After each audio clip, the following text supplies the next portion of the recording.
Hey kids, it's time to get some SML podcast all up in that.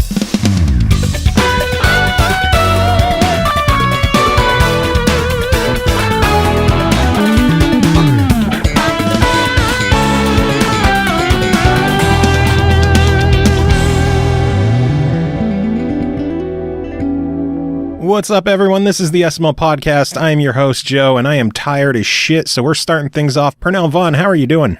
Also tired, but that's just how it works on that Monday trip. Why are you tired? Yeah, but I spent like a good hour having my dad convince me not to climb onto my roof to clean a gutter, because apparently ladders and electrical wires don't mix, which yeah. My logic was always that, the wires up on the wall, it's not conducting electricity outside. I thought they were insulated. But, hey, what do I know? I'm no electrician. I'm just a guy who lives in a building. And but I'm also a cheapskate who doesn't want to hire somebody to come out just to climb up and pull some gunk out of a gutter. Yet, here I am, paying a guy because he's got a ladder, and he's more reckless than I am. Hey, in a year's time, I might be in your shoes. You just got a new spot. Is it 2-floor too? Or is it a renty? It's 2 floors plus an attic and a basement. Oh man, see, as much as I like having space, it's such a toss up. Do you want the rancher, which is 1 floor, which means less bullshit, but a larger roof, which means a more expensive repair 10 years or 5 years down the line? Or do you want a 2-floor, smaller roof space, but you need a damn ladder to do anything? Mm-hmm. It's such a pain in the butt. Also stairs. God, Oh my God, I hate stairs. Oh my God. I filled up my vehicle twice today with boxes to take to our new place, and our current place is an upstairs apartment. Mm-hmm. I'm fat, and me and stairs don't mix to begin with, but after taking about 20 trips up and down the stairs today, my legs hate me. But they didn't become stair savants after all that experience? I mean, that's what RPGs taught me, leveling up. Up the stairs, down the stairs, your legs gain gams. I usually don't mention when I go after fruit flies on the show, but I just grabbed one out of the air one-handed, so I'm going to brag about that. Mr. Miyagi style. Son. And speaking of that damn thing, so I know this is probably late to the curve on this whole thing, because I'm not a movie buff, but there's that whole thing going on where people say that Daniel was the villain of the movies. And now I kind of need to watch the original movie because I'm not remembering it that way. I'm not remembering it that way at all. I feel like I remember Daniel being bullied the whole freaking movie. And then he eventually crane kicks a guy. And it's like, whoa, you won. Girl likes you too. That's great. And now people are telling me, no, he actually bullied him the whole time. And he just wanted to get a piece. I don't know. It's been too long since I've seen it. I do know he cheated because there's no kicking in that final competition. That is true. That one what throws they me say? off a little bit. Yeah, no kicking. Well, at least not the type of kick he did, because he hits him in the head with his foot. And I'm pretty sure that's cheating ass cheater. Yeah, but cheating doesn't make him a villain. He's like, I got to work with what I got. The ref didn't catch it. Hey. Very true. It's only cheating if you get caught. Bingo. I'm as goody two-shoes as it gets. But hey, if I'm hopping on one leg and I got to crane kick a guy, the ref didn't call it. That's my win, and I'm not going to say otherwise. That's mine. That doesn't make me a villain. Just means I'm slick. Or it's like, how can I disqualify that guy? Look at that face. Look how adorable he looks, hopping on 1 foot like a flamingo. I can't disqualify that. Give him the trophy. Give him the money. He deserves all of it. Give him the girls. And now give him everything. Give him Mr. Miyagi's house. He don't need it anymore. Shit. Load this dude up. But yeah, I need to rewatch that movie and just to make sure that what people were saying about that is true. But then again, I think I heard someone say Cobra Kai touches on that too. So I need to watch that also. Oh my God, there's too much good TV and I'm not catching enough of it. I ain't even watched Stranger Things Season 2 yet. Really? You should get to that. I do need to, but I can't because I'm reviewing games. Yeah, you are. Covered, did you? That was a pretty good segue. I wasn't even ready for that yet. That's right. I wanted to beat you to it. I knew you were working on one. No dice. I was going to ask you if you bought anything good for Prime Day, but I guess we could just jump into the games. No, we could do the Prime chat. I was just trying to be goofy. Prime Day is a weird one because I wanted to, and originally I kind of started looking, but I got tired of it because there's something about the idea of it when that I don't need anything and there's nothing that comes to mind that I want, which means I'm kind of hunting and pecking for something to catch my eye. I'm looking to give my money away. I'm not looking for something I want, but on sale. I'm looking to give my money away. So between that and the fact that it was so much effort just to find anything that even seemed remotely interesting, I just kind of let it go. The site kept crashing on me, and then it wasn't really organized well. It wasn't worth it to me. I figure if I needed it that badly, I would have known to look for it. True. So I just let it ride. The closest thing I came to, which I ultimately convinced myself you only wanted because it's on sale, was an Amazon Fire tablet. All I would do with it is like probably keep it on the kitchen table to run tutorials for board games or some crap. That's all I would do with it. Otherwise, man. What about you? I was close to buying 2 different things today. One wasn't a Prime sale thing at all for the new house. We don't have a mailbox there. So we were looking at this stand-up one that was like $100. It was like shipping time. It would show up like next Wednesday, I think it said. The 24th is, I think that's Wednesday. And our mail is set to start being delivered there on the 22nd, which, oh wait, no, I think that's Sunday. Either way, it was going to show up after we were supposed to start getting mail. Oh, you and the missus are living there, man. Just do the family thing. Just go to like a Home Depot or something and or Mailboxes R Us and just stare at all the walls and go, ooh, that's a sweet mailbox. Look at that bird on the top. That's adorable. The kids would, do all that stuff. You got to make it like I went and bought my mailbox for this house. And to me, it was oddly fun. I went to Home Depot for mine. It was oddly fun to just kind of look around and go, which one is the least likely to get broken into? Give me your most sturdy mailbox with a lock. And it was just like eyeballing all the different options they had available. And it was just nice. It just felt good to do. Well, see, that's why we were looking at the one we were looking at. But just the fact that it was going to show up so late, and then, it was going to be ground shipping, so we didn't know if we should have it delivered here or there. And then I checked Home Depot. They had the same exact one for the same price, and it's going to be here on Thursday. Bam! There it is. See, Home Depot, baby. Home Depot to the rescue. The other thing I was eyeing up for Prime Day, I was looking at the Ni no Kuni Collector's Edition.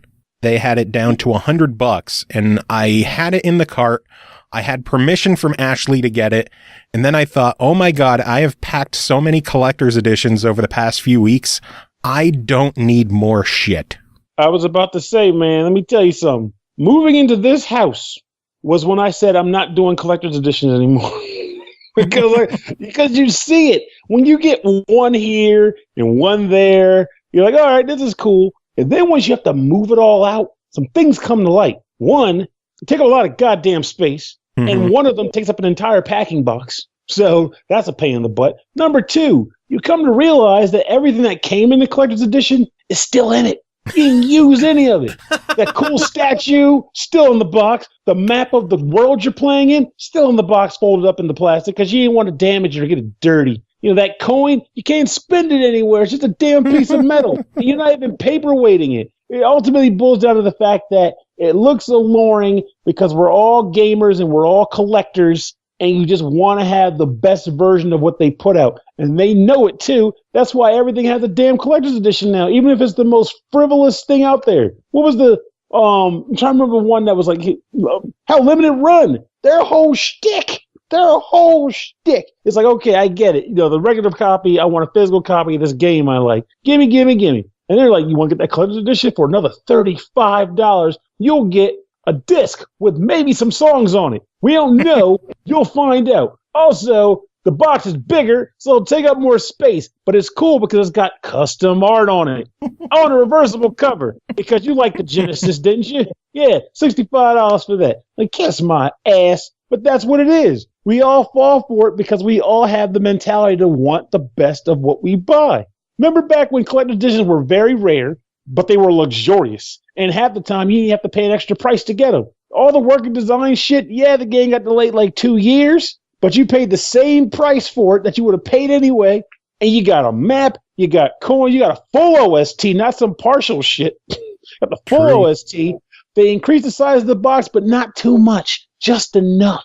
There was no air in that bad boy. Every spot was taken. All the space was taken. It was glorious. It was a glorious time to collect. And it was a rare feeling. So whenever it was like, hey, new collector's edition comes, like, oh my God, I haven't seen one of those in like a year, maybe a year and a half. I got to get in on that action. Now it's like, get a collector's edition version of Sonic Mania Plus, the game you got a collector's edition of last year. Yeah. Okay. Oh my God. See, I'm on that rant trip now. See, I thought I was tired, but not anymore. Shit. I thought I was tired. I'm still eyeballing my Xenoblade Chronicles 2 Collector's Edition right over on the shelf, still in packaging, because I don't want to damage it. It's so pristine. Why do that? Summon Night 6, sitting right there, wrapped up. Tokyo Xanadu EX Plus, statue still inside. Sonic Mania box, the statue's still inside because I'm more so prizing the fact that it came in a large rectangular box. Man, you got to show off that statue. The Sonic Mania statue was fucking cool. It is, but the fact that it's in a big box and Sonic's knuckles or his hand is just clenched and he's like, yeah, I'm Sonic. Look at that loop back there. Don't you wish you could run that shit? Well, you can't because I'm Sonic and only I could do it. That's what the box shows. That's where everybody sees it coming around. It's like, hey, Pernell, what's in that box? Sonic stuff. That's all you got to know. Look at the front of the box. That's the pristine. That's the awesomeness right there. Speaking of ridiculous collector's editions, did you see the one for Darksiders 3? I didn't see what it included, but I do know it retails for like $150 to $200 or some crazy number. Oh no, there's another one, an Apocalypse edition, where the normal collector's edition. Well, the normal collector's edition just has the one statue. Mm-hmm. The Apocalypse edition has one for each of the 4 horsemen of the apocalypse, and retails for $400. And you know what's going to happen? The hardcore Darksiders fans, the ones that were like, this is only like 500 presses because they don't expect the game to sell well. They're going to buy the whole thing. They're going to bring it home. And it's going to go in the basement. It's going to sit there for their great-great-grandchildren to find. Oh, wow, what is this thing here? Oh, son, you have no idea. Back in the ancient 2010s, there was a game, a legacy of a game, a legendary title goes by the name of Darksiders. Darksiders, why don't I remember that? Because I'm the only one that remembers it too. But shut up, here's the thing. Well, that's pretty much what's going to happen. It is a shame because it's not even like these things are like crap quality. The statues are typically pretty nice. Things that you would want to have out. But again, we are collectors. You spend all the money on this thing. I would put money. I'd put literal money on this bet that maybe 5 out of 10, maybe less, people who buy collector's editions with statues in them actually take them out and display them. I'm one of the 5. I like showing my shit off. If I paid that much money to get something, I'm putting the statue on my shelf so that people could look at it and be like, wow, you have way too much disposable income, don't you? The answer is, oh, we'll talk about it. The answer is no, I don't, and my wife hates me. Yep, that was my scenario too. Like people were like, how you buy all these games? Where the hell is your money coming from? It's coming from my food budget. Shut up.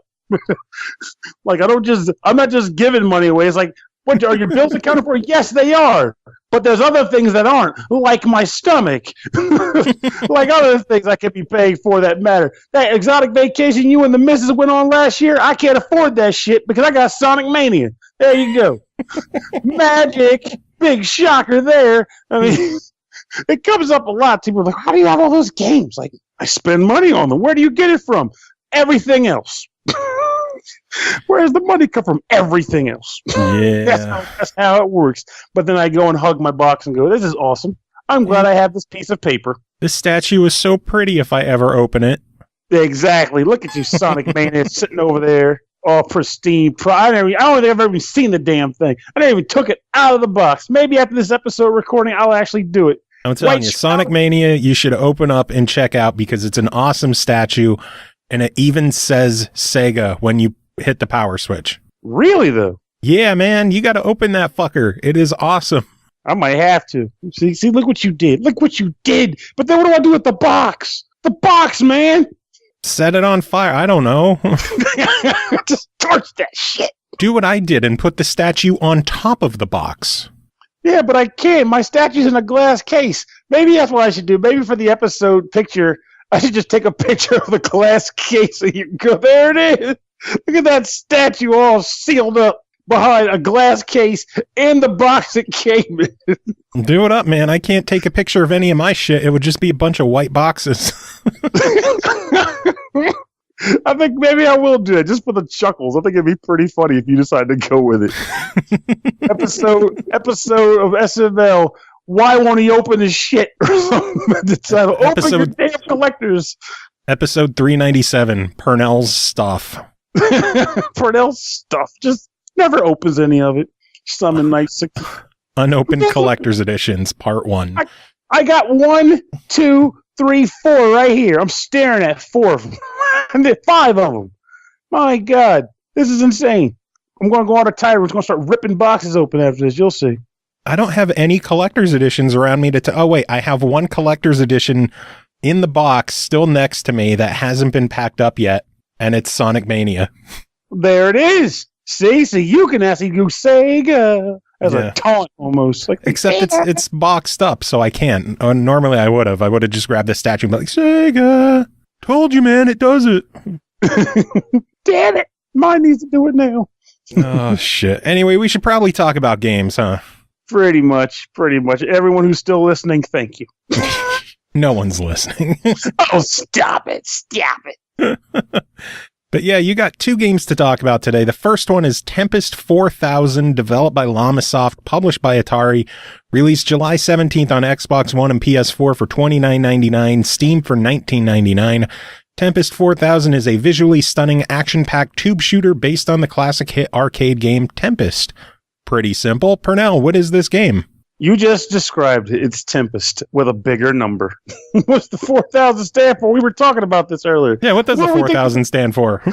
With the 4, pretty much, I believe it stands for the number of seizures that this game is going to cause by people when people decide to buy and play it, because it is a flashy game that, in a lot of ways, the flashing doesn't even make any damn sense.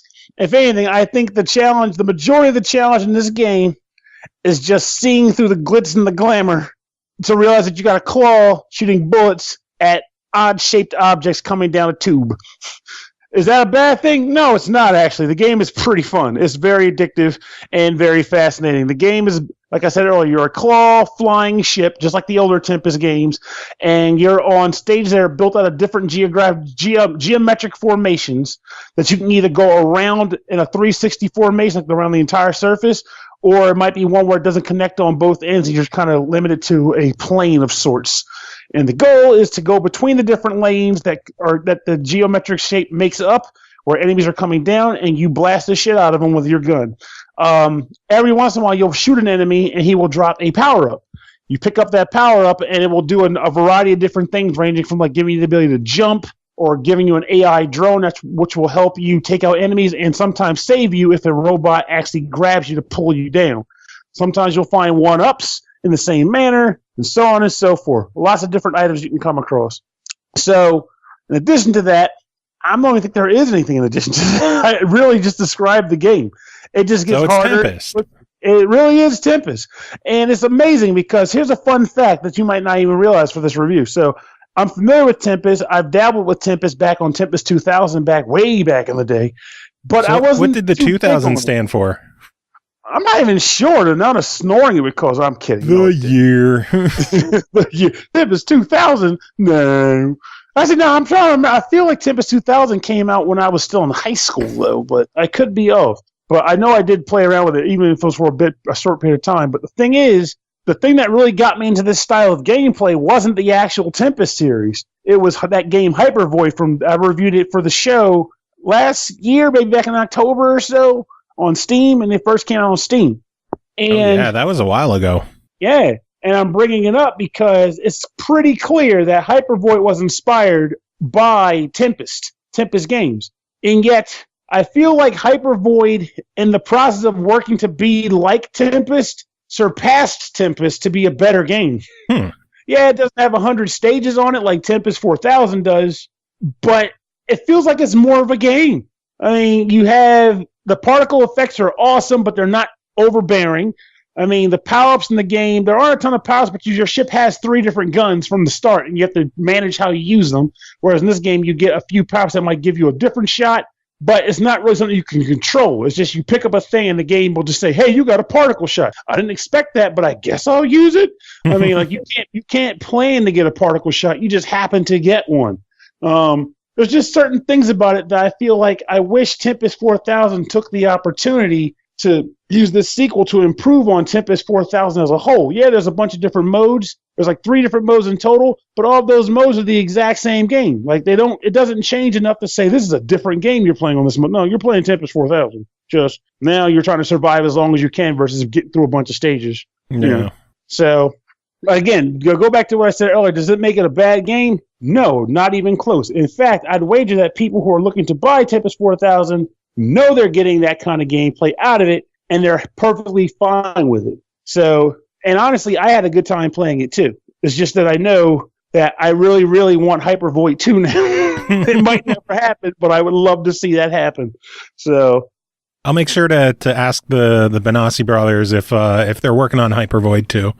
If they are, I'm in, because I bought that game twice and reviewed it for the show in addition to that. So clearly I like the game.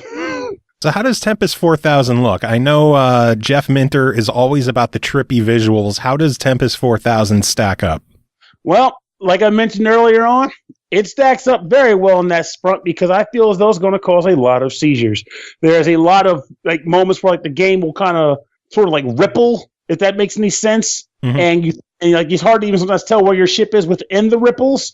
When you get the jump power up, you'll jump off the board and your ship will actually pull towards the screen while the field is going away from the screen, and then they'll just all close back in together.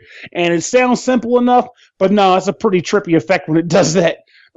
It's very bright, shiny, lights are flashing everywhere. When you blow stuff up, everything's blowing up and leaving those light trails. And funny enough, on a number of the stages, there's like light comets that are shooting from the back to the front of the screen. And for a while, I thought they were bullets. So I'm dodging effects. I'm not even dodging actual bullets. I'm dodging the game's effects, thinking I'm getting shot at.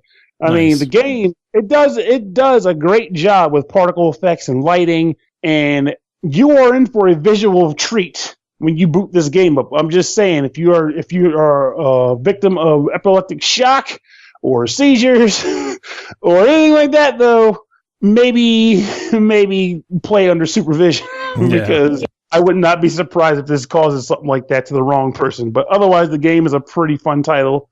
Lots of wacky action and fun times. Cool. So $30 on console, $20 on Steam. What do you think of it? I would say if you are a fan of Tempest 4000 and that price tag didn't shock you and shock you stupid, then you should go ahead and buy it. Everyone else is worth a try at least. Give it a try, maybe a sale or full price if you've never played a Tempest game at all before. But know that if you're paying the $30 for this game or $20 on Steam, know that most of that price is going to come from you dying and trying to succeed at the game where your life has failed prior. Which, I'll be honest, I probably spent more than $30 on Tempest in arcade games, in the arcades when I was a kid, so. Exactly, so there it is. Like, you know what you're coming in for. You want to succeed. You're going to lose the lives to eventually get to the end. But since you don't have to pay for lives, you're just going to pay up front. Cool, so it's Tempest, but trippy as hell. Pretty much. Very trippy. Sounds good. The other game that you're here to talk about is called Touhou Genso Wanderer Reloaded, developed by Team Shanhai Alice and AQUA STYLE, published by NIS America, released July 19th on Switch and PS4 for $49.99. The land of Gensokyo once again plunges into darkness as a new mystery unfolds. What mysteries await in the Tower of Desire? Pernell, what mysteries awaited? Honestly, I couldn't tell you, and I'll tell you why. One, I didn't live long enough to get there because I got my ass handed to me, because it's first thing worth pointing out, this is a roguelike game. So even if you're really good at roguelike games, which I'm not, you're likely going to die quite a bit before you get to the end of the game and reach there for the post game, which is where the majority of the meat and potatoes in these games lie. However, and I stand by this statement, you want to be able to play the game and enjoy what you're getting before you even get to the end to see post game. So let's talk about what I did do, which was get my ass handed to me. But in and of itself, that doesn't matter because the game is actually pretty solid. So let me think. The best way to start this review off is by saying that if you are not familiar with the Touhou series and the characters and the like, you will be probably annoyed by the fact that there's a lot of damn talking between a bunch of characters that you really don't care about or know anything about. This is designed whereas they expect you to kind of have an understanding of who these characters are, because how's the best way to put this? It's like they all interact with each other as you play through the beginning of the game and as you interact with story areas and stuff like that, story sequences. But they talk as if they already know each other, and there's no introductions for anybody. It's just like, oh, Wikiyaki-san, what are you doing here? Oh, I opened up a store because I love soda. You didn't tell me you started drinking soda. And the player's like, I didn't know she didn't like soda at all. What is this conversation about? And it's not like a short chat. These are lengthy conversations that these characters will have. So yes, I will say before people were like, "But you don't have a biography, like a research tablet that tells you everything." Yes, there is a option screen that shows you the actual descriptions for the characters once you've met them. I'm not going to ignore that, but it doesn't change the fact that you don't want to have to watch a story sequence that takes you a good 5 minutes to listen through, then go to the directory and say, "What is this character's name and why is she here?" Like, that's not what you want to do. That's supposed to give you more information, not the introduction to the character. But I digress. That's all about the story stuff, which ultimately, as you guys are, I didn't really care too much about that. But the gameplay I enjoyed. I had a fun time playing it. If you recall, a few months ago, I reviewed a game for the Switch called Dragon Fang Z. That is also a roguelike, and at the time, it was the system's only roguelike. Well, that is no longer the case with this guy on the field, so this adds a number of improvements to the roguelike genre as you start up the game that makes it a bit easier for newcomers. One example being the fact that typically in a roguelike, if you are in a dungeon, and I guess I should say, do you think I should say what a roguelike is, or do you think the listeners probably are familiar with it? I would go over it quickly just because we talk about so many games with roguelike elements or roguelite games that it's kind of just part of what games are nowadays, but actual true roguelikes are definitely their own beast. Gotcha. So the idea behind a roguelike is typically the idea behind a character being thrust into a dungeon that may contain a series of floors.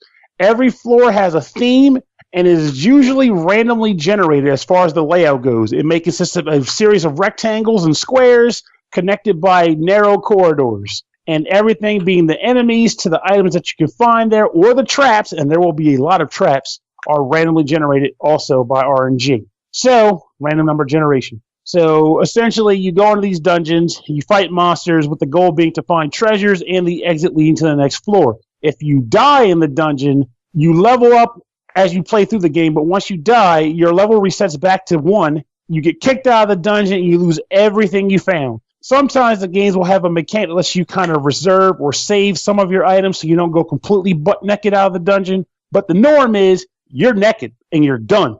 So, knowing that, this game actually changed a little bit of that, at least for the main game. The post game, from what I understand, actually goes back to the harsher elements of roguelikes. But at least for the main game, when you die, your inventory comes back to start with you. So you don't have to fret about losing all of your gear, which is one of the major points of frustration that people tend to have with roguelike games.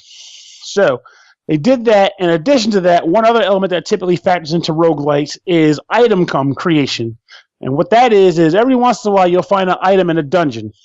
And when you have that item, you can combine it with an item similar to it or not so much. And that can sometimes give that new item special effects and wards, as well as increased damage and stats. So the idea would be to find like 5 swords, combine them into one super sword, and smile about it. And usually that requires some kind of side mechanic, like going into a shop and paying a guy to combine your stuff, or finding a special item and then using the special item to combine a certain number of items before it goes away. You have to find another one just like it, which is a pain in the ass. In this game, a nice little improvement is something called Nito Fusion, which is just a menu option where you can just combine items on the fly.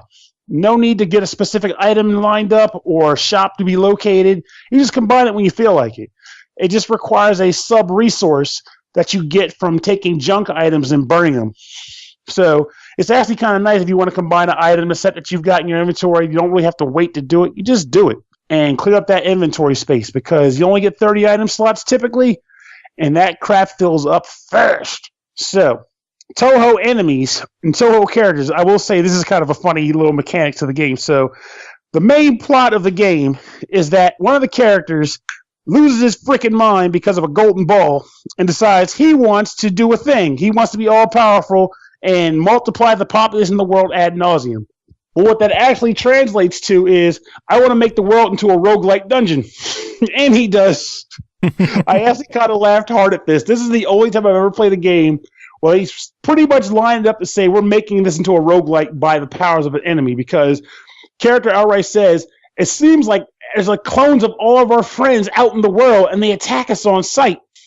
And my clothing had gotten multiplied. I found my own blouse on the floor in the woods. What was it doing there? Oh God! Sounds like you can find it and equip it. It's like, okay, don't even try to hide the fact that you just the enemy created a game that you're running. Didn't even try to hide the fact that I found that chuckleable. But that is pretty much the premise. And the main character runs around being a jerk to everybody because she's surprisingly a jerk. But she gets teammates that can help her out while she's running through the roguelike dungeon. So you can have a partner that follows you around on floors and either have him, again, follow you, sick him on enemies, have him wait in place, or just kind of explore the dungeon on his own. Though you'll probably never want to have him explore on his own because the enemies will kick the crap out of him if he's not hanging out with you. And potentially you dying without them to back you up. So fun. One more thing I should probably mention because I don't want to forget about it that I think is a cool addition to this game compared to other roguelites that I've played. So there are multiple character partners you can find and have team up with you. And in the post game, you can even have different main characters to control in the dungeons. But each of those characters gets 4 sub-attacks, I would say. So into your normal melee move, you'll get, like, say, the main character gets, like, a buster beam. She gets, like, a 3-way spread shot, a single shot, and a 8-way blaster that pretty much kills everybody that's standing around her. And the way you charge these moves up is you occasionally find little P items on the ground, either dropped by enemies or just lying there. And each time you pick one up, you build up your Danmaku gauge. I have no clue what the hell a Danmaku is, but whatever. That's what the gauge is called. And each of the moves takes up a certain amount of Danmaku power. And when you want to use it, you just pretty much activate it with the trigger and like L2 and then L1 to use it. And boom, you do damage to enemies. And it's kind of nice because it lets you get a little tactical as you decide when is the right time to use up these special moves. Do I have enough time to recharge for the next time I might need a special move? And so on and so forth. It's kind of a nice little addition that a lot of roguelikes typically don't have. Nice. Well, overall, what do you think of this game? $50. I want to say at least to try it because especially, honestly, if you're looking for a roguelite on the Switch, it's pretty much a buy it because it's the best one that they've got on it right now.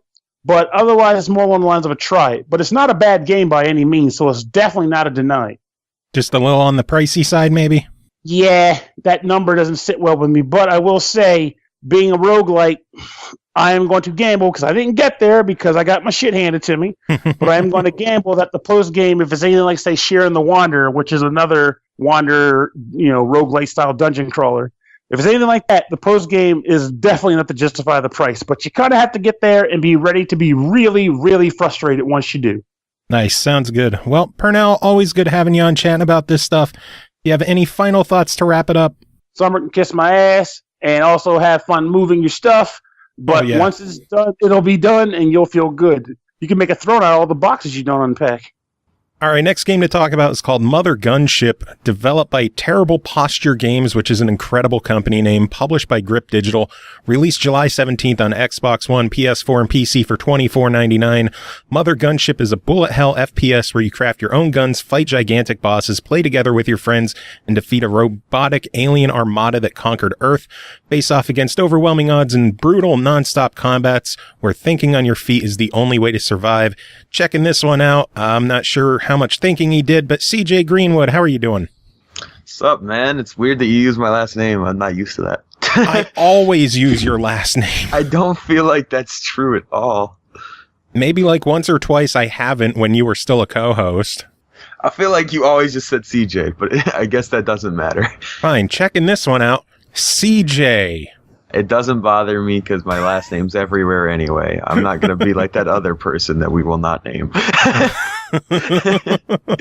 All right. Well, Mothergunship is basically the spiritual successor to Tower of Guns in the sense that it was made by the same people, so it's really just a sequel without being called Tower of Guns 2. Nice. But they did change a lot of the way it works. So instead of like in Tower of Guns, which is a game I've often claimed as one of my favorite Xbox One indies, in that game you would basically unlock new weapons by doing certain activities within the game, and it was basically all roguelite with no real story, just some text boxes, but there wasn't an actual campaign. It was just play through it, and then you had endless after that. But in this game, we actually have a real campaign, and instead of unlocking weapons, you can actually build your weapons as much as you want. Like, you have freedom to build like 20 cannon guns. Oh God. Like, you can fill your entire screen with the weapon where you can't see because your screen is just the weapon. It's pretty entertaining to see that. Did you do that already? I did not, simply because I was not. They do actually limit you in missions where you can only take like so many gun parts with you. And that's a way to like stop yourself from being so overly powerful that you would just destroy them, as well as the fact that the game, instead of running off of like ammo like the last game, this is energy based. So all your guns have a certain amount of energy, and then they have to like recharge. So if you run out of energy, well, you kind of just can't shoot for a little bit. You got to run around and avoid bullets and everything. And it's a fun time doing that, but I'd rather be able to, you know, have plenty of energy, so I just build like smaller weapons that are still very capable. There's so you a lot go with of different reasonable weapons instead of balls to the wall, batshit crazy that takes up the whole screen. Yeah, exactly, because one shot will drain your entire energy if you do that. Good Lord. But it'll shoot like 100,000 bullets in one shot. There's so many different types of cannons you can add to your guns as well. Like, you have chain guns, you have huge bullets, kind of like what the enemies shoot. They're like these giant, looking like bullet bills, flying across the screen incredibly slowly, but pack a ton of damage. And then you have like laser beams that just continuously shoot out, and there's also like variants to those. Like, there's a laser gun that like shoots 3 different lasers all simultaneously and kind of in a little bit different directions, so that you can hit multiple enemies at once, kind of like a laser shotgun would be. And then there's like grenade launchers and stuff like that, and you can add all of that onto a single gun. But in order to do that, you have to use connectors to build your guns together. So if you don't have any slots available, you can't build them. And unfortunately, you cannot put a cannon on a connector that is pointing back directly at you, because I think that'd be hilarious if you could kill yourself. Like that modifiers, and then you can put those on the back of your gun so that they like change the way some of the gun features work. Like, they can raise your damage but lower your speed, or vice versa, or they can give you bouncing shots so that now for some reason your fucking huge bullet that you're shooting, if it doesn't hit anything. You just cut out for a second there. What did you say? I basically just said that with the bouncing bullets, you can have that like stupid bullet that moves like a mile a second. Oh God. Oh God, your mic's starting to act up again. I told you. 5 minutes in and it's already acting up. The hell? I slapped my mic. I hoped that would fix it. Beat that son of a bitch down. I just clapped it. Anyway. So I hear you praising this game nonstop. Is there anything you didn't like about it? There are aspects that I wasn't as fond of with this one that I liked more in the first one. Like, I did enjoy the unlocking things more. Like, in the first one, you would have to do certain activities to kind of unlock better things. In this one, it's all buying them based on doing, like, quests that give you, like, more gold so that you can afford better parts. But there's no, like, unlocking them by doing better. I do miss that. There are certain things that you can unlock just by completing missions, but those things you could also find later just in stores buying them. It just basically gives you a free one for completing the mission instead. But there is a good variety to the missions in this game that I like a lot more than the first one, where the first one was like the layout was the same every time you ran through it. Nothing really changed. In this one, it changes. Like, there's a lot of different types of layouts. Like, you have a world that's like a lava one. You have one that's like kind of like an acid-looking world. And then you have like the futuristic spaceship ones. So there's a lot of different environments in the game, and that's kind of cool to see and change up how the missions work, where you're not going to be in the same thing and then you're going to go to the next one and then you're going to go to the next one. Like, you can select side quests and do those first, and it doesn't seem like there's a limit to them like I thought there would be. So when you complete a side quest, instead of just completing the side quest, it just puts a new one there. So you can just keep doing side quests to kind of grind up your money and buy better items. And then make a gun that takes up the whole screen. Basically. And there are upgrades that you can add to your machinery by getting experience, which falls out of killing enemies and stuff, just like the coins do. And then you can upgrade your armor, which gives you stuff like you can get more energy on your armor, or you can get more max health, or you can get more starting jumps, because you start with 3 jumps, so you have a triple jump. But you can get a huge amount of jumps. Like, there are bonus rooms in the game where if you go into that room, it has like a bonus modifier, and one of the bonus rooms is a jump one. So every single enemy you kill drops another jump that you can use. So on one run, I had like 35 jumps. So I could just keep spamming the jump key, which is really useful for getting to the secret areas, because just like the first game, there's a lot of secrets. And it's pretty cool that they hide them so well. So as a Tower of Guns fanatic, did this live up to your expectations? It did. I was pretty ecstatic about it, and I really like the voice acting and the funny little campaign that's in there now, because it's a much sillier game, and I really enjoy it. Which I like silliness in games. I'll say the only thing that surprised me was I wasn't expecting it to be $25. I thought it was going to be $20, but I wouldn't have been surprised if it was $15 as well. But it shocked me a little bit to be $25. Do you think it's still a good value for $25? Yeah, you can get a lot of replay out of it with the amount of different guns you can use, and there's an endless mode after you beat the campaign, which is pretty interesting. So you could really get your money's worth out of it, but I'm not sure how long you're going to want to keep playing it. I think this game is going to live up to be, I don't think one that's a continuous runner, just because you don't unlock that new stuff and you don't have a whole lot of like different things that can happen at a certain point. Like, with games like Binding of Isaac, where there's like hundreds of different ways that you could play through that game with all the different perks. Yeah. This one doesn't really offer that much replayability, and right now the co-op is not in it. I heard you say something about the you can team up with friends and stuff. Yeah. Right now that's not in there. Interesting. I think that's coming in a future update. So, as of right now, you can't do that. So it's eventually play together with your friends. Yeah. So I'm pretty sure that's a future update. I've already seen them on the Steam forums talking about how that they decided to hold it back and give it as a free update later when it was ready. Well, it's better to be ready than to release early and have issues and problems and have people knocking the game for something that you weren't comfortable releasing right away. Exactly, and I'm glad that they at least released it as a solo right now, so that you can still enjoy the game. Yeah. And prepare and get all your stuff ready, so that when you do co-op, it's like you all have your setup already. So sweet. So $25 on this one. What is your official verdict? I'd say, even though the price surprised me, I still think that the game's fun enough that I would say it's a good choice to just buy it. Nice. I will probably do that because of your raving about it. Well, I mean, putting me on the case for this game was basically like giving it to buy it automatically, just because Tower of Guns and how much I've talked about how much I love that game on the show. Yeah, you were talking about how excited you were for this when you were still on the show. Yeah, I was excited for it the moment it got announced. Like, I follow the guy on Twitter and I've seen his tweets. I was incredibly excited to play this game. Well, I am happy that it lived up to your expectations. And I'm happy to say that I will not stop playing it even after this review.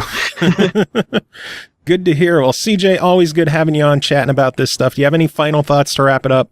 If you don't have enough money for this, buy Tower of Guns. It's only $10, and that'll hold you over until you can afford this. All right, next game to talk about is called 20XX, developed and published by Firehose Games and Batterystaple Games, released July 10th on the Switch and PS4, July 11th on Xbox One for $17.99. 20XX is a roguelike action platformer that you can play with a friend. Jump and shoot your way through ever-changing levels, collect awesome new powers, and battle mighty bosses in the name of saving the human race.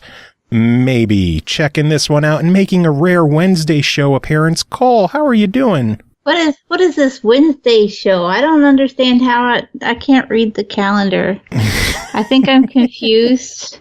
I only exist on Thursdays and Fridays. Like, we didn't discuss you being on the show to review this on the last episode when we did the interview. Yeah, but nobody actually pays attention to what we discuss on the show. Very true. They're just here for our charming, soothing voices. They don't actually listen to the content. That's funny. Anyway. Anyway, what is 20XX? 20XX is, I don't want to quite say like I'm struggling with the word I want here. It's a roguelike Mega Man. Yes. Well, I was trying to not just like throw it out there like that. I was trying to find a better way to word it, but I lost it. But it's not, it is a roguelike Mega Man, essentially. If you liked Mega Man, you're probably going to be a fan of 20XX. Cool. $18, which are very nice. There's a little more to it, though. There is the roguelike element, which wasn't in Mega Man. One of the key aspects of Mega Man games was that you just memorized the shit out of every level until you could do it backward and forward blindfolded. And which I've seen done in speedruns. Yeah, if you couldn't do it backward and forward blindfolded, you were just SOL. You weren't getting anywhere. But 20XX is actually procedurally generated, along with that roguelike aspect. So every time you play it, it's switched up. It's different. The levels cannot be memorized. There's an element of, can I jump off of this platform and land on something? Or, am I just going to jump into the abyss and die? Yes. That's a risk you take in actually exploring the levels and uncovering the secrets and what's there. And it's never boring. You constantly find yourself in the world and you're like, yeah, I've seen this level when I've got smashed here 7 million times already, but it's still just different enough. There's enough variation in enemies and possibilities for level layout that you're generally going to be like interested to keep going because it's different. Unfortunately, that whole procedural generation thing, it has its downfalls. And that means there are just times where maybe the level design isn't as fluent as it could be if it had been pieced together by hand. And, I've mentioned, you can leap off and maybe land on something or maybe not. But there are times where there's just aspects where you can see there's things that you want to get to, and there is absolutely no way to get to it. And you're just shit out of luck. Yeah. You can jump, leap, and hop however you want, but you're just going to fall. Sorry. Fortunately, the game is pretty forgiving as far as health and what have you goes. There's actually 3 different difficulties. The first being Revenant, as well as normal, and then there's the harder difficulty. And I didn't play hard. Me neither. Because normal is hard enough. And there's not any real difference between normal and Revenant. Like, I'm refusing to say easy. And if you listen to the interview, you'll understand that the developer kind of said, no, it's not easy. And it's not. Because at that time, I hadn't tried Revenant mode. Revenant mode is exactly like normal. The damage effects and everything are all the same. The amount of enemies, how they spawn, it's all the same. The only difference is that you can die 3 times before starting over from scratch. Whereas normal mode is once you've tanked that health bar, you're out of luck and you start over. Yeah. Oh, yeah, and no achievements in Revenant mode as well. That's where I was going next. Revenant completely disables achievements, which is a little harsh given how difficult the game already is. And you already throw in the aspect of Revenant not being actually easier. It's the same difficulty, just with the extra lives. So it is a bit of a hang up. If you're struggling and you want to bump down the difficulty, it's still going to be hard. Yeah. You could just die more while it's hard. As my cat headbutts my microphone. You're gonna die. The plus side is that even though you die and you die frequently, you have the option to put your nuts that you collect and your soul chips toward permanent upgrades that can benefit you in future runs. So this is nice because this means that you don't feel like the runs where you fail are total failures. It's never just a complete waste of time to go in, start a run, and then die. You're still going to benefit some way. There's The levels basically are played out in that you have platforming sections with enemies that spawn that you need to get through, and then once you've completed that area, you enter into a boss battle. Which, again, very reminiscent of Mega Man, even down to like the whole gates that open up and you go through. There's the little pre-boss hallway that... Yep. What I enjoyed is there's usually a vending machine or something or a chest in there that you could blow up to get some health back right before a boss fight. Yeah, it's really... I was surprised at how forgiving it could be as far as the health drops go.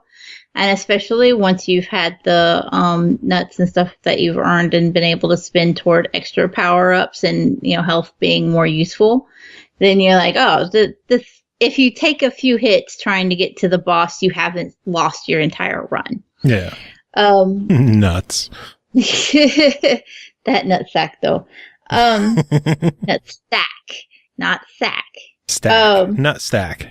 You have. I think we said there's 8 levels, and to ultimately get through an entire run, and you can spend about an hour to hour and 15 minutes or so trying to get through those. Then after the 8th one, there's a final boss to take on. One of the things that I thought was incredibly interesting is that after you defeat a boss, you collect your rewards. In normal mode, at least, you have the option to choose which boss you're going to take on next. So there will be 3 portals, and you can go and say, okay, I'm going to take on, there's a boss that's a flying penguin. You can take on the flying penguin, or you can take on the skull that's on the wall. And you get to decide the order that you're going to deal with these guys in. So if you know that there are certain bosses who have patterns you're not particularly good at dealing with, you can skirt around them until you're a little more powerful. Or until you die before then. Which is what I've been doing, is just dying repeat. I still have not been able to beat stage 4. That's how shitty I am at this game. I really struggled. And then it seems like once I got past 4, I was rolling. And so I haven't beat 8. But I can get there consistently now. There is one thing about consistently getting to 8. There's some of these levels, and I mentioned this in their interview, is that there's levels with like obstacles like lasers and stuff. And during the interview, the developer was like, oh, well, that's when you use your special power-ups that you get from boss drops. I kind of wish the game actually went out of its way to mention that itself. Like, I understand the love of games that don't hold your hands these days. Yeah. And everybody complains games are too difficult. But if it's to the point that I've had runs where I died in level 7 or level 8 to those stupid lasers when I had full health. And just because of the layout of the level and the obstacle there and what power-ups I had just made it to where I couldn't figure out what to do without taking just a shit ton of damage before I even got to the boss.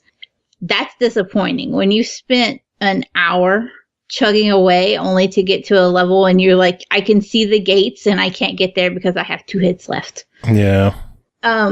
It would have been nice if the game was like, oh, maybe try using your power-ups against these obstacles. Like hints during the loading screen or something. Yeah, something to let me know other than straight up talking to the developer. Would have been nice. Just for the sheer fact that not everybody goes into a game and randomly starts mashing the buttons to see what happens. True. I would have never in a million years thought use a boss power up to protect myself from lasers. In my mind, you see lasers and you jump, duck, or dodge away from them somehow. Yeah. So it wouldn't have even been in my wildest imagination that this is just something where you like can actually do something about it. So that's really my number one complaint, is just maybe give me some hints. I do want to say that there is a lot more to do here than just the story runs with the bosses. There are daily challenges. I have yet to complete one because they're hard as hell. Mm-hmm. There are hard daily challenges, weekly challenges. There are the options to create runs with certain types of seeds or certain types of power-ups or certain types of lost my train of thought. Shocking. Yeah, not so much my train of thought, but the proper word. It's like the skulls in Halo, but I can't even remember what it actually Modifiers. is. The modifiers. Yeah, so that, you Yay. have, like, some things damage your health more than they normally would, or spikes are instant death, or, something to make it harder. Which the game needs. It needs to be harder, clearly. Yeah, it's not hard enough. That dripped was sarcasm. Just a little. But it's, there's plenty to do. You can have the seeded runs. You can play along with a friend. There is online co-op. That's fantastic, and far more than you could ever expect from a game that, is just trying to channel Mega Man, ultimately. Yeah. It's really impressive to see how much effort went into this. The little cartoon cutscenes are well drawn. They're humorous. The art style is fantastic. The levels are really interesting. They don't feel repetitive. It's just that it could hold your hand a little more. And I know that's not what anybody ever wants to hear in development, and I'm sorry, but it could. And it would be nice if the Revenant mode didn't disable achievements. Yeah, that would be nice as well. Yeah, I agree. And I want to throw that out there because I have put a lot of time into this game for this review because we did the interview as well. And I think I have 2 achievements. I think I'm still at 1. It's just the achievements in the game, it seems like a lot of the achievements come down to luck in what items you get. Yep. Because a lot of the achievements are like, beat the game with this power, and this power, and this power, and this power. Yeah. Like, fuck, I hope I could get those. And then as well, like, it's like, oh, beat the game with these modifiers active and this modifier active. And that would be all well and good if I just didn't die immediately with those modifiers. So if it were just a little possible to maybe have achievements back on Revenant mode, if I could get it, if it literally like made a difference as far as how much damage you took from enemies or whatever. Yeah. But given that it doesn't, and it's not a legit easy mode, it is a shame that it just makes the game harder than it has to be. Yeah. And it's a shame because it's a good game and I've really enjoyed it. It plays well. I did have some scenes, get a little framey. I am on a 1S, so it's kind of to be expected at this point. I just accept it's a thing. Some of the crazier levels with more than fucking lasers were inevitably a little on the framey side, but ultimately the game itself was just really smooth and a lot of fun. And I had a blast. I just feel like I accomplished nothing. Yeah. Hooray for hard achievements. Yeah.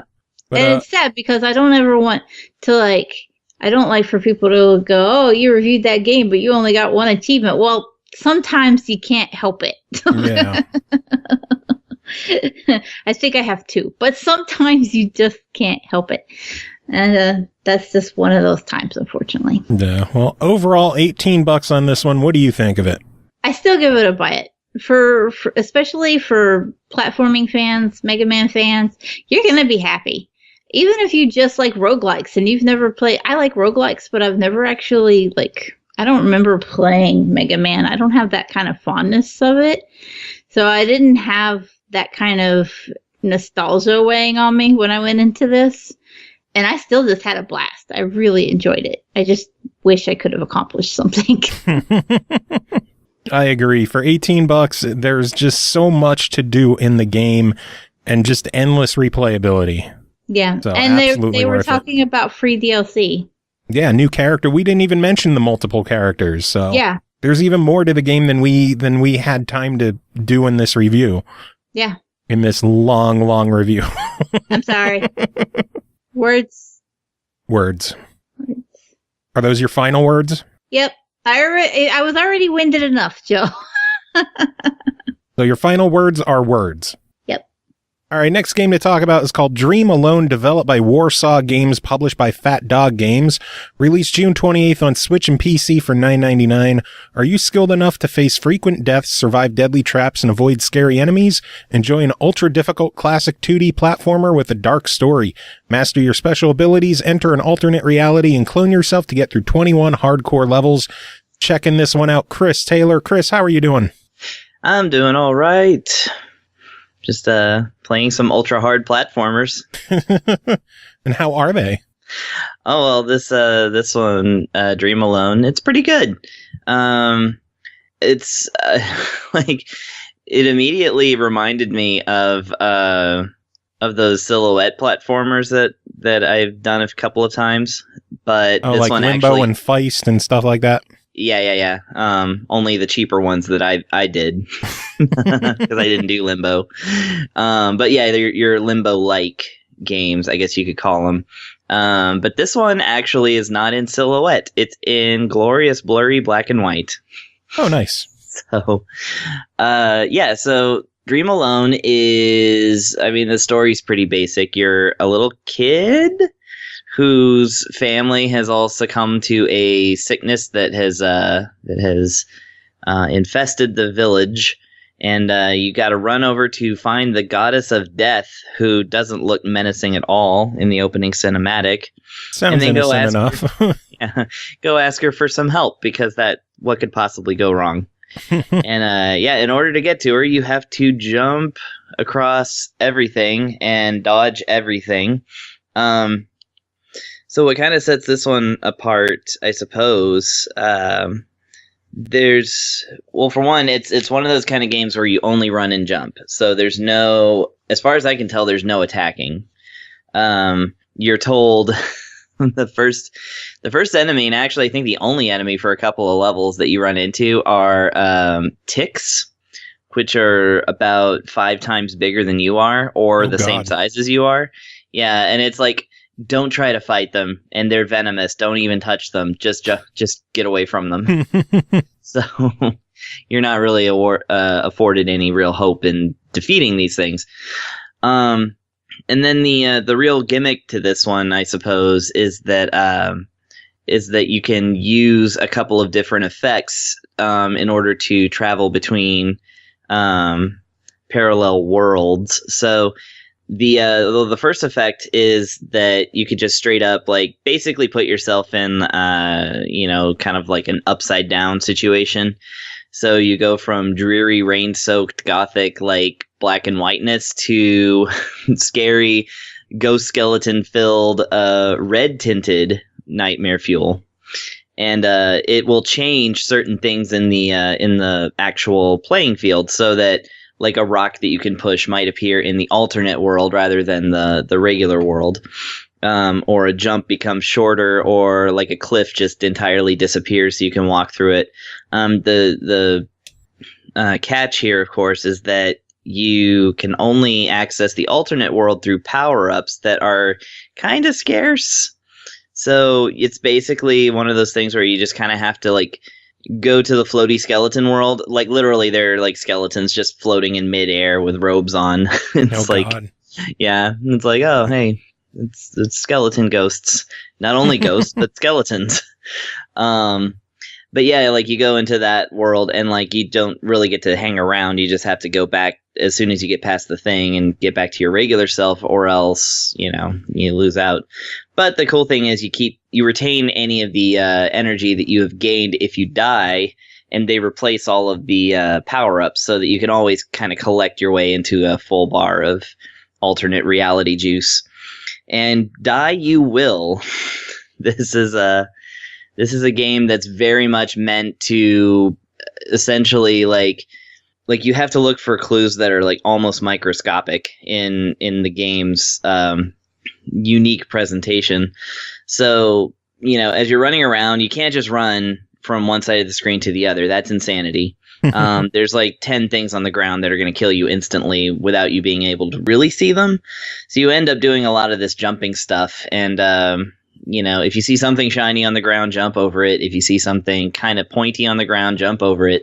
Any holes, every single hole has spikes on the bottom, or like, I guess, big kind of tent pole spike things. I don't know. And I found it kind of funny because, so I know this is like an indie game, so they didn't have the best tools on hand, I'm sure.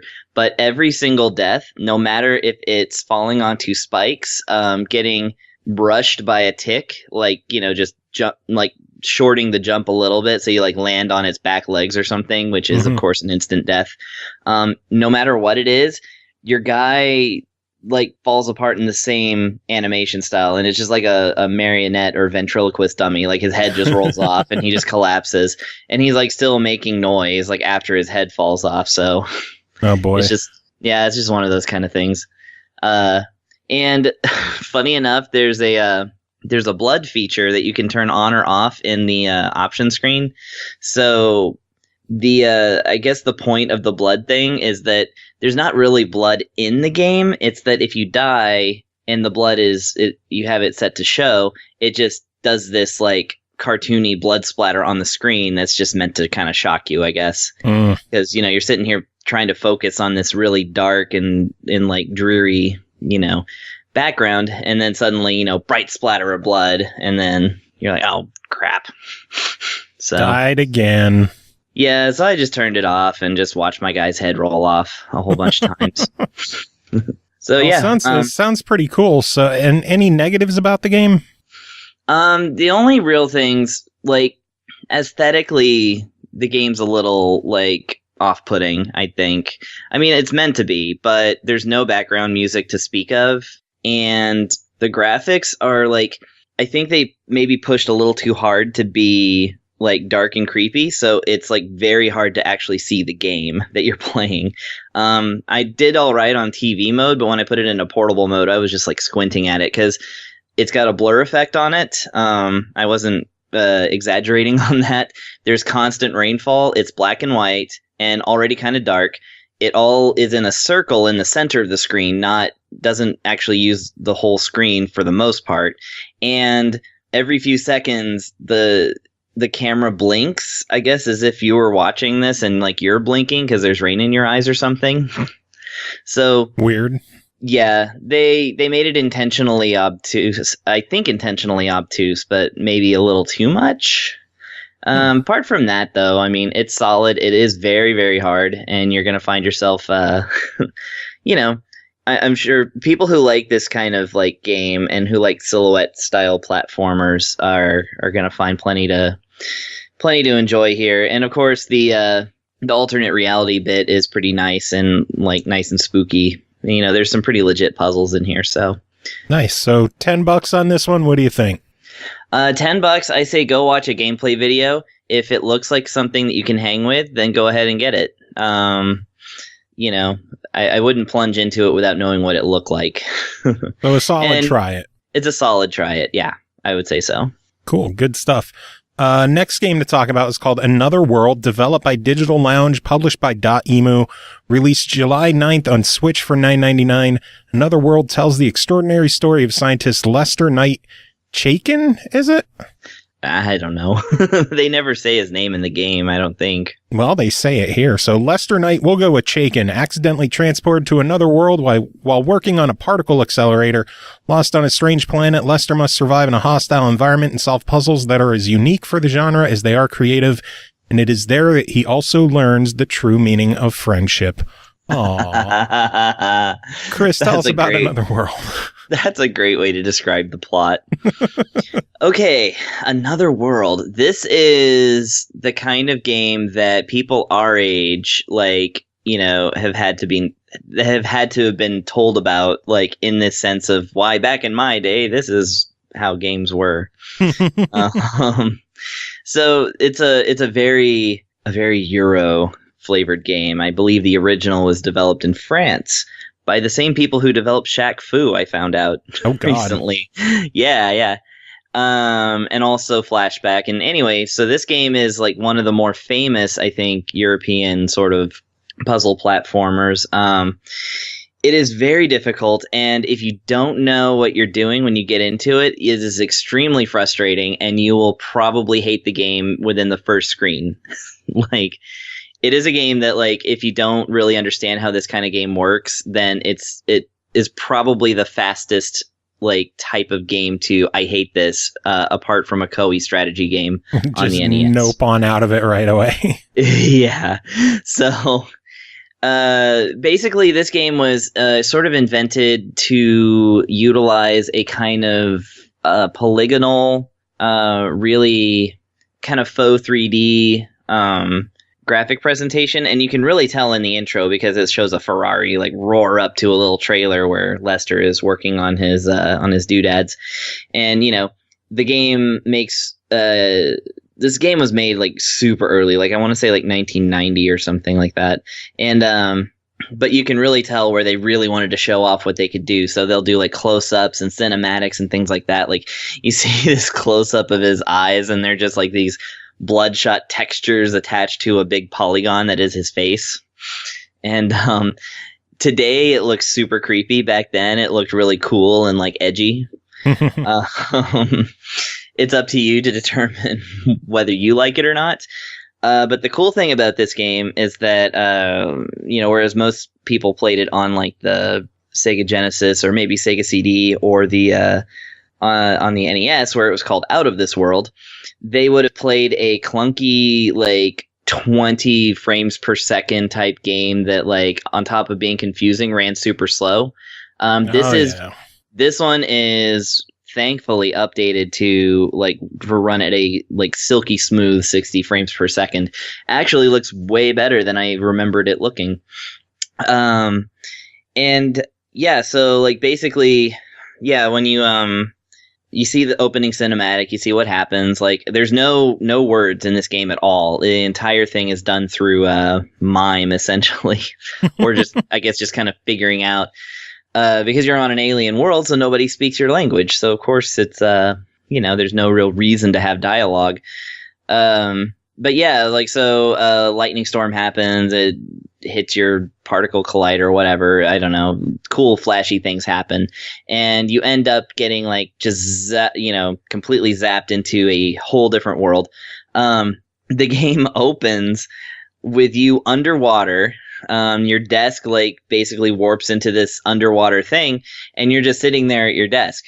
And then in about 1 second, you see little tentacle things starting to rise up from the bottom to meet you. Mm-hmm. And at this point, the game has not informed you that you can now move.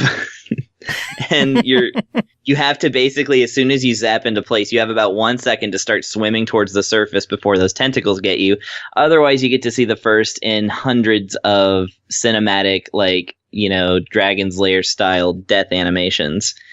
You get to the surface and you have to you can actually completely screw yourself by trying to jump off the cliff and grabbing onto a vine, which breaks. But that vine is where you have to escape a few screens later. So, you can absolutely destroy yourself there. So you wander to the right and then try to get past these slugs where if you don't jump over them perfectly, and the jumping thing is it's like real human motion, like, Prince of Persia style. So don't expect like Mario action here. Oh yeah. If you don't get your legs out of the way of these slugs, they will kill you, and they'll do it like 1,000 times before you make it to the next screen because it's super hard to figure out. You get to the next screen, there's a big panther thing, whatever. It's just a black silhouette with teeth, and it runs after you, and you have to know to run to the left, to the cliff, jump onto the vines, and then let them break, which brings you back over to the first screen where you have to start running to the right again because that thing is still chasing you. And any slip-ups whatsoever causes another cinematic death. And by the way, the slugs can still kill you while you're running away from a giant panther. Once you get far enough to the right, things happen and the real game begins. Where you this is basically like the origin of games like Limbo that are just trial and error puzzle platformers where everything kills you. Yes, but the interesting thing about this one is that it really tells a story. Like, you befriend a alien when you get kidnapped and put into jail, and you have to not only learn how to get yourself out of the situation, but you have to keep him alive, yourself alive. You have to learn all kinds of things in this game with no input whatsoever. So it's not just, precision jumping. It's also just figuring out the constant puzzle of trying to escape from a place. And it's super an exercise in frustration. But once you get it, it's gotten. And this particular version improves on it a lot. So for one, you can now go back and replay any scene and start over from that scene if you want. If you want to kind of figure out how you got where you are, or you just want to continue, not have to start the entire game over. Because I think the entire game, if you play it perfectly, is 30 minutes or so. So yeah, it's fun to watch speedruns of it. It is, yeah. The other thing is that it has that thing that I really like to see in remakes, where you can play with the remastered graphics if you like, which just smooth out all the edges and apply additional textures. It doesn't look as good as Wonder Boy, the Dragon's Trap, which is the pinnacle, I think, of reskinning. But the reskin still looks attractive. I personally prefer it in the classic pixel style. But either way, looks good. You can choose from 3 different soundtracks: the completely original soundtrack, the original plus what they call console CD. So I think that's the Sega CD soundtrack. And then you can just play with a completely redone soundtrack, which for most of the game doesn't really matter because it's very ambient. It's not a whole lot of tunes. So yeah, it's just all around a really good remastered package on a classically a game that you'll be telling your grandkids about and making them play it just so that you can watch them hate the game instantly. Yeah, I remember playing this one on Super Nintendo, and it was exactly as you said, where I died constantly on the first screen, and then I'm like, Mom, this game sucks. Can we get something different? Yeah, you always think it's going to be awesome because it looks like it's going to be, and then you start to play, and you're like, what is this? Such a unique game that, it's something that I've grown to appreciate as I got older, though. Yes. Oh, yeah. I mean, and, if you cheese it a little bit and watch a YouTube video to see what to do, then I won't blame you. No judging here. Yeah, no judging. $10 on this one. What do you think? It's a piece of history, and it looks excellent on the Switch, so I say go for it. If you don't like games that are this kind of game, that are ponderous and full of untextured polygons, then maybe avoid. But if you know at all what Another World is and you want to relive the experience, this is a great way to do it because it looks and feels fantastic, and the options are there and the continues are there. So I really like it. Awesome. Sounds good. Final game to talk about tonight is called Blacksea Odyssey, developed by Team Blacksea Odyssey, published by Digerati, released July 17th on PS4 for $14.99, previously on Xbox One. Enter the Blacksea Odyssey, a violent top-down roguelite space shoot-'em-up RPG brimming with colossal creatures and runic technologies. Explore dangerous interstellar spacescapes as you hunt enormous space behemoths with a harpoon and rune-infused spears. Chris, what is this one? What is this one indeed? Besides being a violent top-down roguelite space shoot-'em-up RPG. So many descriptors. I think half of those are accurate. For one, what kind of shooter is not violent? True.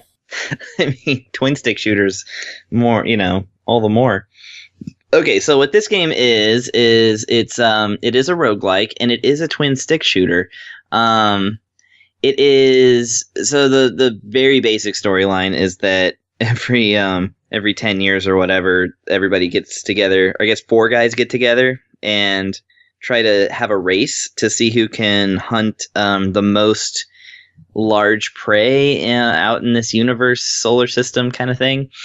And so you, as the character, have to go to stages where, basically the more difficult stages are worth more points, and you go in, defeat little enemies, and then try and defeat the big enemy, and then, see if you can collect treasures while you're in the stage, and then you kind of just move on and try to get ahead of the other players who are, smack talking you in a dialogue screen constantly. Reminded me a little bit of Vostok Inc., honestly, for that, but it's less a satire. It's just more straightforward. Yeah. I mean, there's one character who insists that he is a funky alien, and that's kind of all he talks about. He's like, y'all aren't as funky as me. I'm the funkiest. My hair looks so funky today. Oh, God. I know. And you can play as him if you want, if you unlock him. So all of that, basically, it's, paints a picture of a general sort of roguelike thing. I think the difference in this game is that it gets a whole lot right, and then there's some stuff that I think not so right. So what it gets right, the soundtrack is really good. It's a very pumpin', synth-heavy, like, dance group thing, and it adds in, like, extreme drums whenever you're in the proximity of an enemy, so it actually serves a purpose. But then, of course, there is also a stage map, so you can actually kind of see where you're going. The graphics, at first, I was like, oh, this is going to look bad because of the opening cinematic, and I saw the character designs and stuff. But then I actually got into the game and saw how they designed the monsters and the levels, and your actual character is too small to even see. They were just, it's stylized, basically, and it's actually really attractive. I quite like the style. Again, it kind of reminded me of Vostok Inc. a little bit. Lots of big abstract monsters that I would say are kind of towing the line between like a Lovecraftian thing and like a, I don't know, H.R. Geiger kind of thing. Either way, they're just short of horrifying, but they're all real cool looking. So I really like the way the monsters look in this game. Then the gameplay is actually kind of where I had the most sticking points. Two things mostly. One is that the game is very difficult. Roguelikes are known for their difficulty. Twin stick shooters are known for their difficulty. And this just basically was like, well, let's just combine the two and multiply the difficulty by 2. Basic enemies are really hard to beat with the default. You have one default character, one default weapon, and no power-ups. You have to collect power-ups through opening treasure chests, and you get treasure chests by getting keys. You get keys by destroying large monsters. So while you can gather points, it looks like currency, and I'm not exactly sure what it's used for because I haven't had a chance to really spend it yet. You get those, and I think they reset if you die, and they definitely do if you start the game over. And then, like I said, I got the keys, and I would open chests, and in the tutorial, it shows you that you get 2 treasures, and it shows you how to equip them, like a spear thing and a ship thing, things that really help you out and are very, very cool looking. And I opened about 6 chests in this game and got nothing. Oh boy. I just got money, money that I apparently can't spend yet. And so I was like, well, it's cool that they have these treasure chests, but man, where's the treasure? But the game is highly randomized, so I think I might have just had a bad draw each time. Maybe just shit luck. Yeah, I guess so. So then there's the other thing is that it's a twin stick shooter, but so your Geometry Wars, your Vostok Inc., your various things, basically have you move around with the left stick and shoot with the right stick. Wherever you point, there you will shoot. This game actually introduces a 2-weapon system. Sorry, I'm about to cough like crazy. Do it. Yes. Yeah. So, it basically has 2-weapon system, yes, that you have to utilize with the R2 and L2 buttons. But you have to do this while also holding down 2 different sticks. The right stick only aims, it does not fire. So your regular weapon, let's say for the default character, is throwing a spear. The spear does a low amount of damage, but you can throw them constantly. Each different spear has a different, of course, power rating and a different recharge time, and some of them have special effects. Every single one of them has to be unlocked, and I looked at some of the requirements, and I was like, holy shit. I don't know if I'm going to be able to get even one of these spears before it's time to review, and sure enough, I didn't. So, you got your primary weapon there, and it works. I was able to defeat a few bosses with it, but, and then on the left trigger is probably my favorite functional aspect of the game, and that is the harpoon. So on top of throwing spears, you can then throw a harpoon, which has to be kind of charged up if you want to get any distance out of it. And it either is a higher powered shot, or if you have whittled down a part of the enemy, like a fin, a tail, even like one of multiple heads, if it starts flashing, then, it'll say like rip or something, and then you can like charge up your harpoon. And if you can hit that part of that monster, it's very, very hard to do.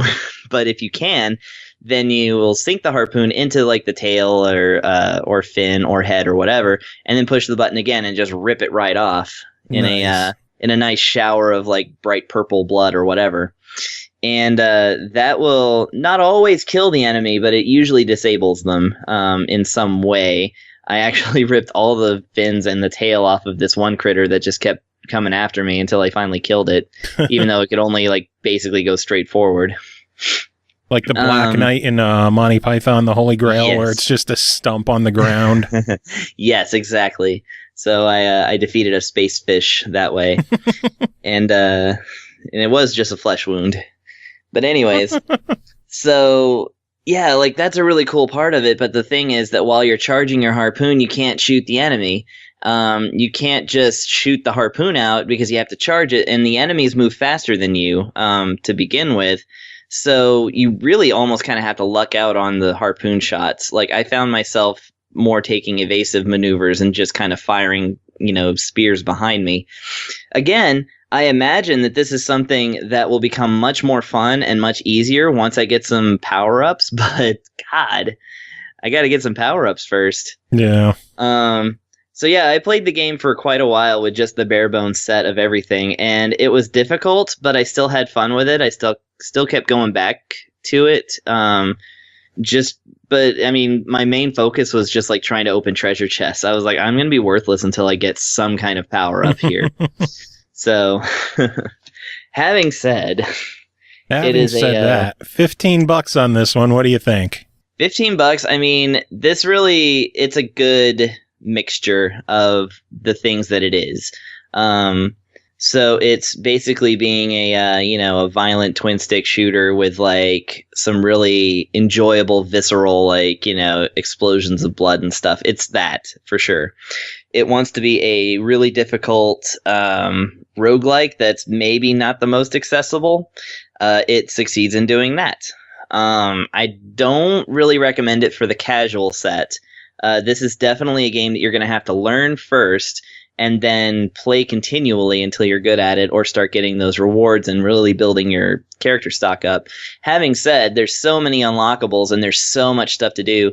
And like you can start doing like ultra difficult stuff, like even beyond the game's default difficulty, like at the beginning. It basically, the levels are all based on a dice roll. Like you'll maybe have 3 planets you can go to, and they'll be like between difficulty level 2 or like elite difficulty level 9, So there's lots to anticipate every time you load this thing up. And I think it's really good. I think that it's also really hard and should not be taken lightly. So you had 3 tough games. Yeah. I had a rough weekend. Keeping you busy, man. Keeping you busy. Yeah. Yeah. So what were you going to say before I cut you off there? Oh no, that's $15. It's a buy it if you like what you hear. Awesome. Good it's stuff. Very solid. It's solidly made. So it's very intentionally the thing that it is. No, and it's cool to see it on PS4 now too. Oh yeah. It's been on Steam for quite a while, right? Yeah, and on Xbox. Oh, okay. So it's good to make the jump, and hopefully in the future we'll see it on the Switch as well. Yeah, it seems like a good game to play like in portable mode. Yeah, Digerati have been big supporters of the Switch, so I'm sure it'll show up eventually. Hooray! Yay! But that is it for this episode. Chris, thanks as always for coming on and chatting. Thanks again to everyone else who came on and talked about their games. Do you have any final words to end the show? Don't breathe spit. Don't let it go down your throat when you're doing a review.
Listener, beware.